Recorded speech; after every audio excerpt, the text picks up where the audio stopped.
হাদিসের মধ্যে এসেছে যদি কোনো ব্যক্তি হিংসা করে, একজন ব্যক্তি কাউকে হিংসা করে, তাহলে তার নেক আমলগুলো ধ্বংস হয়ে যায়, ঠিক যেইভাবে আগুন কাঠকে খেয়ে ফেলে। আগুন যেভাবে কাঠকে খেয়ে ফেলে, এইভাবে হিংসা নেক আমলকে খেয়ে ফেলে। তাই যখন কেউ হিংসা যদি কেউ করে ফেলি, আল্লাহ না করুক, আমাদেরকে আল্লাহ পাক এখান থেকে হেফাজত করেন, যদি কেউ করে ফেলে আপনি নিজেই বুঝতে পারবেন যে আপনার ভিতরটা জ্বলতেছে।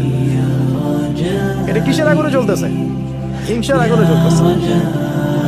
এবং এই জ্বলা থেকে দাড়ি টুপিওয়ালা মানুষটাও বাদ দেয়, ঠিক আছে? কোনো কোনো ক্ষেত্রে অগ্রগামীও হইতে পারে, বেশি জ্বলে, অনেকের বেশি জ্বলে না, বেশি জ্বলে।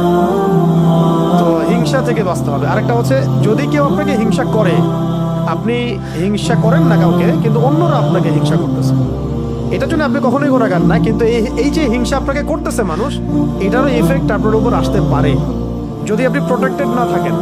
কারণ এটা একটা আগুন, যে জ্বলবে তাকেও তো জ্বালাবেই, আশেপাশে দাঁড়ায় থাকলে সেও জ্বলবে, তার উপরে আগুনের তাপ গিয়ে পড়বে। অতএব ওই আগুনের তাপ থেকে বাঁচার জন্য ঢাল লাগবে। কি লাগবে? এই ঢাল বা সুরক্ষাই হচ্ছে আমাদের এই সূরাগুলা, দোয়াগুলা, আমাদের আজকারগুলা, আমাদের নামাজ, আমাদের তিলাওয়াত, এগুলো হচ্ছে আমাদের প্রোটেকশন। তাহলে এই হলো মূলত সূরা ফালাকের 5টা আয়াতের অর্থ। এই 5টা আয়াতে আমরা জানতে পারলাম যে আল্লাহ পাক আমাদেরকে বলেছেন, মানে নবীকে বলেছেন, মানে আমাদেরকে বলেছেন যে বলো আমি আশ্রয় প্রার্থনা করছি সকালে রবের নিকটে। সকালে রব কেন? যিনি সমস্ত অন্ধকার দূর করে দেন। মিন শাররি মা খালাক, তিনি যত কিছু সৃষ্টি করেছেন সমস্ত কিছুর ক্ষতি থেকে।